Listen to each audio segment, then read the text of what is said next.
Soviet सेना के अफगानिस्तान आने से पहले ही अफगानों का अपनी सरकार पर विश्वास खत्म हो गया था। राजा, सैनिक, कम्युनिस्ट, इस्लामिस्ट और अलग अलग राजनीतिक समूह सत्ता के लिए आपस में लड़ रहे थे और 27 अप्रैल 1978 को कम्युनिस्ट पीडीपीए के समर्थक सैनिक और सैन्य अधिकारी सक्रिय हो गए। उन्होंने काबुल में टैंक घुसा दिए और राष्ट्रपति भवन को घेर लिया। इसी के साथ अफगान एयरफोर्स के फाइटर जेट्स ने हमला किया। राष्ट्रपति मोहम्मद दाऊद खान ने सरेंडर नहीं किया, जिससे भारी गोलीबारी हुई। दिन खत्म होने से पहले दाऊद मारे गए और सरकार गिर गई। लेकिन असल में ये अशांति अचानक शुरू नहीं हुई थी।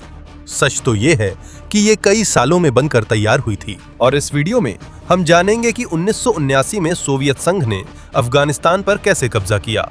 तो चलिए शुरू करते हैं। 1967 में अफगानिस्तान एक गरीब लेकिन काफी शांत देश था, जो राजा जाहिर शाह के अधीन था।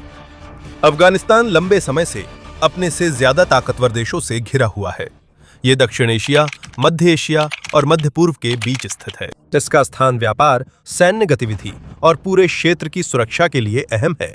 लेकिन इस देश को नियंत्रित करना मुश्किल है।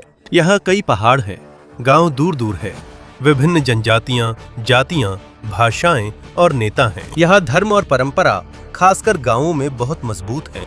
काबुल और अन्य शहरों में धीरे धीरे स्कूल, सरकारी दफ्तर, अस्पताल और आधुनिक इमारतें बढ़ रही हैं। लेकिन प्रांतों और दूर दराज गांवों में जीवन अब भी पारंपरिक है।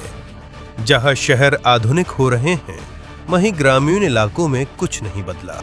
शहरों में ऐसे युवा हैं जो तेजी से आधुनिकीकरण, ज्यादा नौकरियां, बेहतर शिक्षा और महिलाओं के लिए अधिक अधिकार चाहते हैं। वहीं ग्रामीण इलाकों में कई परिवार इस बात को लेकर चिंतित हैं कि तेज बदलाव उनके धर्म, संस्कृति और पारंपरिक जीवन शैली को नुकसान पहुंचा सकता है। इसीलिए राजा जहीर ने धीरे धीरे सुधार करना शुरू किया। 1964 में उन्होंने एक नया संविधान लागू किया, जिसने मीडिया, छात्रों और राजनीतिक समूहों को ज्यादा आजादी दी। लेकिन यह नया सिस्टम कमजोर था और इसने देश की समस्याओं को तुरंत हल नहीं किया। सच कहूं तो उनकी सरकार अक्सर कमजोर थी, कानून बनाने में धीमी थी और आम नागरिकों को भी बदलाव तुरंत महसूस नहीं हुआ। समय के साथ काबुल की यूनिवर्सिटियां तीखी बहस का केंद्र बन गईं।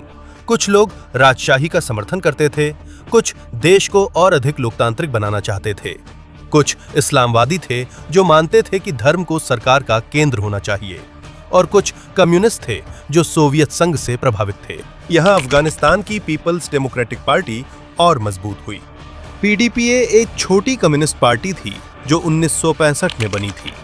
इसके मुख्य नेताओं में नूर मोहम्मद तराकी, बबरक करमल और हाफिजुल्लाह अमीन शामिल थे, जो मानते थे कि अफगानिस्तान को तेजी से बदलना जरूरी है।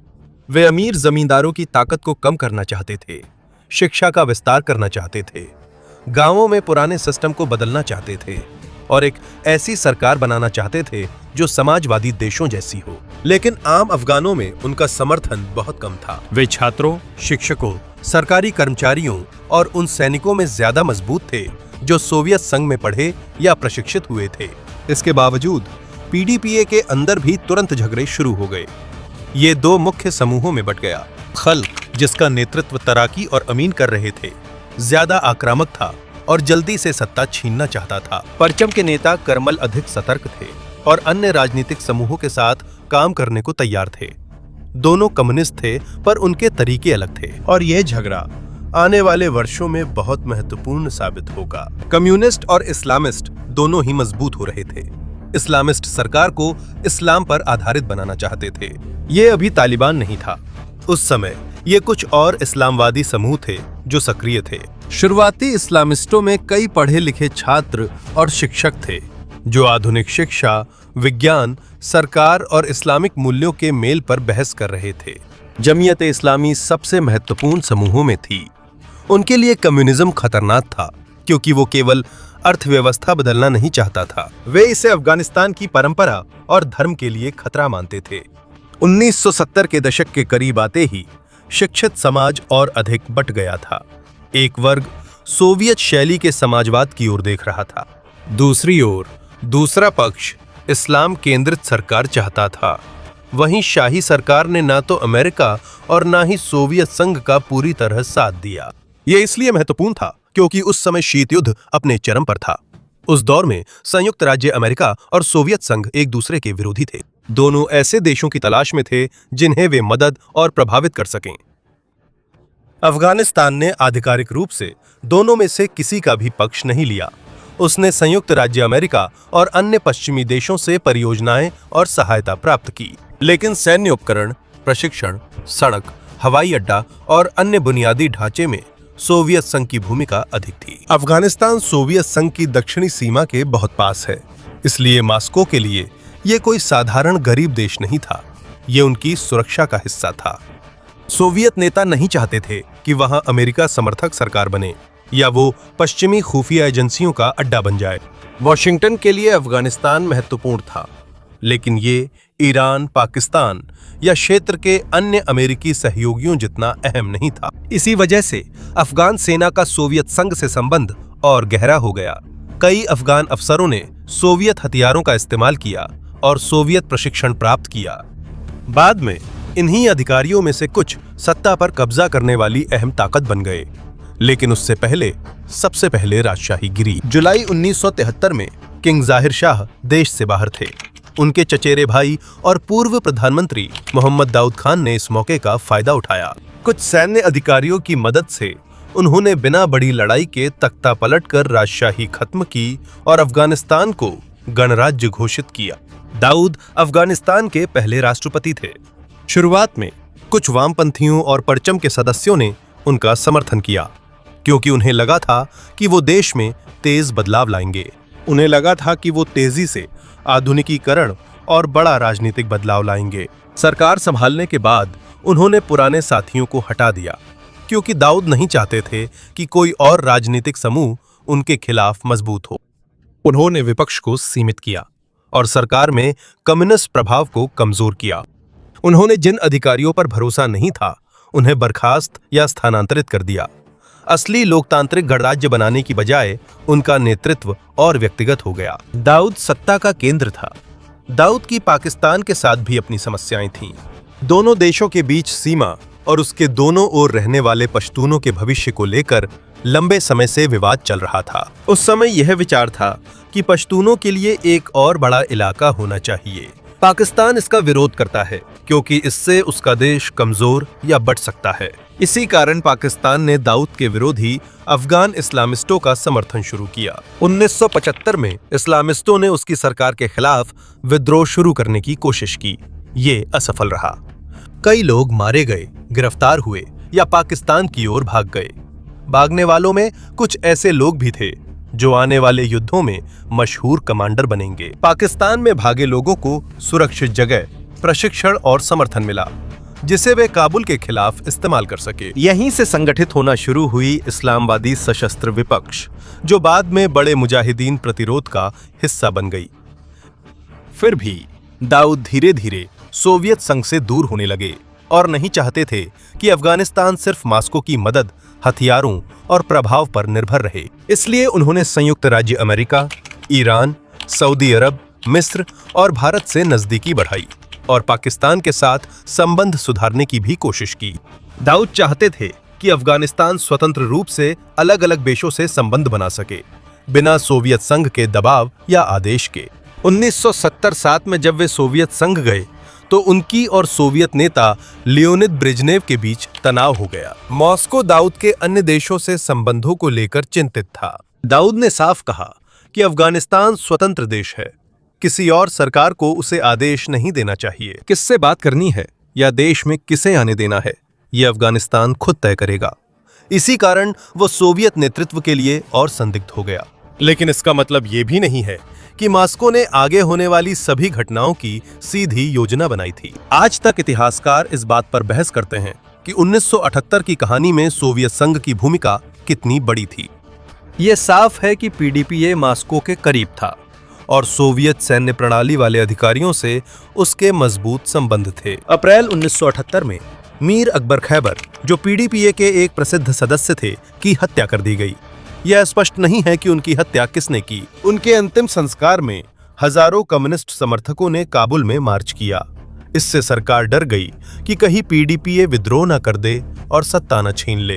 दाऊद ने विरोध प्रदर्शन को बड़ा खतरा समझा और पीडीपीए नेताओं की गिरफ्तारी का आदेश दिया, लेकिन इसमें एक अहम गलती कर दी। हाफिजुल्लाह अमीन, जो पीडीपीए के प्रमुख नेताओं में से एक थे, उन्हें तुरंत गिरफ्तार नहीं किया गया। इसलिए जब तक उन्हें पूरी तरह से गिरफ्तार नहीं किया गया, तब तक उन्होंने पार्टी के समर्थक सैन्य अधिकारियों को आदेश भेजने में कामयाबी हासिल कर ली।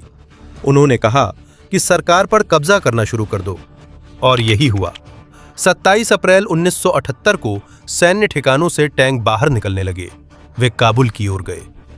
अफगान एयरफोर्स के विमानों ने उनका समर्थन किया। राष्ट्रपति भवन, सरकारी दफ्तरों और महत्वपूर्ण संचार केंद्रों पर हमला किया गया। पता चला पीडीपीए ने सेना में दाऊद की सोच से कहीं ज्यादा लोग घुसाए थे। दाऊद और उनके अंगरक्षकों ने महल में लड़ाई की और हार मानने से इनकार किया। आखिरकार उन्हें परिवार के कुछ सदस्यों और कर्मचारियों संग मार दिया गया। सिर्फ एक ही दिन में वह गणराज्य गिर गया जिसे उन्होंने खुद 5 साल पहले स्थापित किया था। कम्युनिस्टों ने इस घटना को एस्सोर क्रांति कहा, लेकिन कई इतिहासकारों के लिए यह एक हिंसक सैन्य तख्तापलट था। एक छोटी कम्युनिस्ट पार्टी ने बिना ज्यादा अफगानी समर्थन के अचानक सत्ता संभाल ली। इसी वजह से नूर मोहम्मद तराकी अफगानिस्तान के नए नेता बने। हाफिजुल्लाह अमीन नए सरकार के सबसे ताकतवर अधिकारियों में से एक बन गए। बबरक करमल को भी ऊंचा पद दिया गया। पहली नजर में कम्युनिस्ट पूरी तरह से जीत चुके थे। उनके पास काबुल, सरकार और सेना का बड़ा हिस्सा था, लेकिन उन्हें ज्यादातर अफगानों का समर्थन नहीं मिला। नई कम्युनिस्ट सरकार ने तेज और जबरदस्ती बदलाव लागू किए। अगर कोई विरोध करता तो सरकार गिरफ्तारी, यातना और हत्या का इस्तेमाल करती थी। इसी वजह से देश स्थिर होने के बजाय उनके खिलाफ विद्रोह और बढ़ गया। आखिरकार सोवियत संघ को डर था कि काबुल में कम्युनिस्ट सरकार गिर जाएगी। पीडीपीए द्वारा सत्ता पर कब्जा करने के बाद रेडियो पर घोषणा हुई कि उनकी सौर क्रांति सफल रही, लेकिन कई अफगानों के लिए ये किसी अच्छे बदलाव की शुरुआत नहीं थी। ये एक चेतावनी थी कि और भी बड़ा संकट आने वाला है। नूर मोहम्मद तराकी नए सरकार के नेता बने। हाफिजुल्लाह अमीन जल्दी ही उनके सबसे शक्तिशाली साथी बन गए। उन्होंने तुरंत बड़े बदलाव लागू किए। उन्होंने अमीर जमींदारों की कुछ जमीन गरीबों में बांट दी। उन्होंने गरीब किसानों के कई कर्ज माफ कर दिए। उन्होंने शिक्षा का विस्तार किया। उन्होंने जबरन शादी पर रोक लगाई और महिलाओं के अधिकार मजबूत करने की कोशिश की। इनमें से कुछ लक्ष्य अच्छे थे। समस्या यह थी कि बदलाव अचानक और जबरदस्ती लागू किए गए। गांवों में इन बदलावों को पहले ठीक से समझाया नहीं गया। उन्होंने बातचीत में आदिवासी नेताओं, बुजुर्गों और धार्मिक नेताओं को भी शामिल नहीं किया, जिन पर लोग भरोसा करते थे। विरोध करने वालों को अक्सर क्रांति का दुश्मन समझा गया और सरकार का दुश्मन मानकर हजारों लोगों को गिरफ्तार किया गया। कई लोगों को बिना मुकदमे जेल में डाला गया, यातनाएं दी गईं या मारे गए। निशाना बनाए गए लोगों में पूर्व अधिकारी, जमींदार, शिक्षक, जनजातीय नेता और मुल्ला शामिल थे। इस वजह से जो सुधार लोगों की मदद के लिए होने चाहिए थे, उन्हें उनकी धर्म और परंपरा पर हमला माना गया। विद्रोह अलग अलग प्रांतों में फैल गया। कम्युनिस्ट सरकार के खिलाफ हथियारबंद लड़ने वालों को मुजाहिदीन के नाम से जाना गया। वे अभी तक एक संगठित सेना नहीं थे। वे अलग अलग समूहों, स्थानीय कमांडरों, जनजातियों और इस्लामवादी आंदोलनों से बने थे। उनका अपना अपना नेता और विश्वास था। इस बीच कम्युनिस्ट भी अपनी ही पार्टी के अंदर आपस में लड़ पड़े। तराकी और अमीन ने सरकार से उन परचम नेताओं को हटा दिया जो उनके विरोधी बन सकते थे। इसमें बबरक करमल, अनाहिता रतेबजाद और मोहम्मद नजीबुल्लाह शामिल थे। कुछ को काबुल से दूर भेजने के लिए दूसरे देशों में राजदूत बनाकर भेजा गया, जबकि दूसरों को गिरफ्तार कर जेल में डाल दिया गया। जैसे जैसे विरोध बढ़ता गया, सरकार ने और ज्यादा हिंसा का सहारा लिया, लेकिन विद्रोह कम होने के बजाय और भी बढ़ गया। फरवरी 1979 में काबुल में एडोल्फ डब्स, जो यूनाइटेड स्टेट्स के राजदूत थे, का अपहरण कर लिया गया। अफगान सुरक्षा बलों ने बचाने की कोशिश की, लेकिन गोलीबारी में डब्स मारे गए। इस कारण यूनाइटेड स्टेट्स कम्युनिस्ट सरकार से और दूर हो गया और अफगानिस्तान को कम मदद दी। मार्च में इससे भी बड़ी समस्या आई। देश के सबसे बड़े शहरों में से एक हेरात में लोगों ने बगावत कर दी। कुछ अफगान आर्मी के सैनिक भी बगावत में शामिल हो गए। कुछ सोवियत सलाहकारों और उनके परिवारों की भी हत्या कर दी गई। सरकार ने शहर को वापस पाने के लिए सैन्य विमान और भारी हथियारों का इस्तेमाल किया। बहुत सारे लोग मारे गए, लेकिन सही संख्या का पता नहीं है। अनुमानों में अंतर है क्योंकि घटनाओं की रिपोर्टें अलग-अलग हैं। हेरात विद्रोह अहम है क्योंकि इससे साबित हुआ कि अब सिर्फ पहाड़ों में छोटे समूह नहीं लड़ रहे, यहाँ तक कि शहर के निवासी और सरकार के सैनिक भी अब विद्रोह कर सकते हैं। तराकी और अमीन अब डरने लगे हैं कि उनकी सरकार पूरी तरह से गिर सकती है। वे बार बार सोवियत संघ से सैनिकों की मांग करते रहे, लेकिन शुरू में मॉस्को ने मना कर दिया। सोवियत नेताओं को मालूम था कि अफगानिस्तान में प्रवेश आसान है, पर पूरे देश पर नियंत्रण मुश्किल है। बहुत सारे पहाड़ हैं, गांव दूर दूर हैं, और ये पता लगाना आसान नहीं है कि कौन आम नागरिक है और कौन विद्रोही। केजीबी प्रमुख यूरी एंड्रोपोव ने भी चेतावनी दी थी कि विदेशी सेना अफगानिस्तान की राजनीतिक समस्याओं को हल नहीं कर सकती। सीधे बड़ी सेना भेजने के बजाय सोवियत संघ ने पहले ज्यादा हथियार, टैंक, हेलीकॉप्टर, सैन्य सलाहकार और प्रशिक्षण दिया, लेकिन अफगान सेना लगातार कमजोर होती गई। कई सैनिक भाग गए, लड़ने से इनकार कर दिया या मुजाहिदीन में शामिल हो गए। जैसे जैसे युद्ध भयानक हुआ, नताराकी और अमीन की लड़ाई भी बढ़ती गई। दोनों कम्युनिस्ट थे, दोनों सत्ता में बने रहना चाहते थे और दोनों ही सरकार के पतन के लिए एक दूसरे को दोषी ठहराते थे। सितंबर 1979 में नताराकी के गुट ने अमीन को हटाने की कोशिश की। अमीन बच निकले और फिर उन्होंने ही पहले कदम उठाया। तराकी को गिरफ्तार कर मार डाला गया। ऐतिहासिक विवरणों के अनुसार उन्हें तकिए से गला घोटा गया। फिर अमीन अफगानिस्तान के नेता बने, जो सोवियत संघ को पसंद नहीं आया। मॉस्को के लिए अमीन बहुत हिंसक और अविश्वसनीय हो गए थे। उन्हें यह भी लगता था कि अमीन ने सरकार को और कमजोर कर दिया और लोगों का गुस्सा और बढ़ा दिया। केजीबी को शक हुआ क्योंकि अमीन ने अमेरिका में पढ़ाई की थी और वॉशिंगटन से संपर्क करने की कोशिश की थी, लेकिन कोई ठोस सबूत नहीं था कि वो CIA एजेंट थे। शीत युद्ध में सिर्फ शक ही सोवियत नेताओं को डराने के लिए काफी था कि अमीन मॉस्को से दूर होकर अमेरिका के पास न चले जाएं। इसी बीच कुछ विद्रोहियों को अफगानिस्तान के बाहर से बढ़ती मदद मिल रही थी। पाकिस्तान ने कई अफगान विपक्षी समूहों को अपने यहाँ बेस बनाने दिया। इन्हें उन देशों से भी समर्थन मिला जो सोवियत प्रभाव से डरते थे। मॉस्को के लिए ये अब सिर्फ सहयोगी सरकार की समस्या नहीं, बल्कि दक्षिणी सीमा के लिए भी खतरा बन गया था। अगर कम्युनिस्ट सरकार गिर जाती है तो सोवियत संघ के पास सोवियत सेंट्रल एशिया के ठीक बगल में एक दुश्मन या पश्चिम समर्थक अफगानिस्तान हो सकता है। मॉस्को का रुख धीरे धीरे बदलने लगा। वे नेता जो पहले सेना भेजने के खिलाफ थे, अब ये मानने लगे कि अमीन को हटाना और कम्युनिस्ट सरकार को बचाना जरूरी है। 12 दिसंबर 1969 को सोवियत नेतृत्व ने गुप्त रूप से सैन्य हस्तक्षेप को मंजूरी दे दी।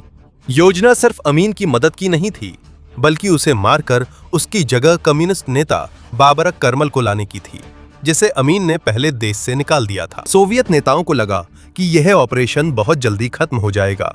उनकी सेना अंदर जाएगी, महत्वपूर्ण शहरों और ठिकानों पर कब्जा करेगी और नेता को बदल देगी।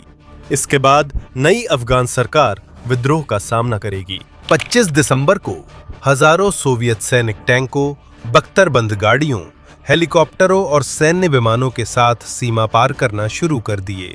एक समूह उत्तर से काबुल की ओर गया, दूसरा समूह हेरात की दिशा में आगे बढ़ा। कंधार में एयरबोर्न सैनिकों ने अहम हवाई अड्डों और सरकारी इमारतों पर कब्जा किया, लेकिन अमीन को नहीं पता था कि जिन सैनिकों का वो इंतजार कर रहा था कि वे उसकी मदद करेंगे, वही सैनिक उसे मारने के लिए भेजे गए थे। वह उस समय काबुल के ऊंचे हिस्से में स्थित ताज बेग पैलेस में रहता था, जिसकी सुरक्षा बहुत मजबूत थी। चारों ओर पहरे पर तैनात टैंक, सैन्य बैरक और जमीन में बिछाई गई लैंडमाइनें थीं। सोवियत बलों को वहां की पूरी जानकारी थी, क्योंकि वे अमीन की सुरक्षा में शामिल थे। उनके पास एक विशेष यूनिट थी जिसमें सोवियत सेंट्रल एशिया के सैनिक थे, जो अफगान यूनिफॉर्म पहनते थे ताकि पहचाने न जा सकें। 27 दिसंबर को उनका हमला करने का पूरा प्लान तैयार था। जब सोवियत सेना काबुल में फैल रही थी, स्पेशल फोर्सेज तेजी से महल की ओर बढ़ीं। कुछ घंटों में अमीन को समझ आ जाएगा कि सोवियत यूनियन का आना रेस्क्यू नहीं, सरकार बदलने की गुप्त साजिश है और वह मुख्य निशाना है। 27 दिसंबर 1979 की रात को भी हाफिजुल्लाह अमीन अब भी मानते थे कि सोवियत सेना उनकी सरकार को बचाने के लिए आई है।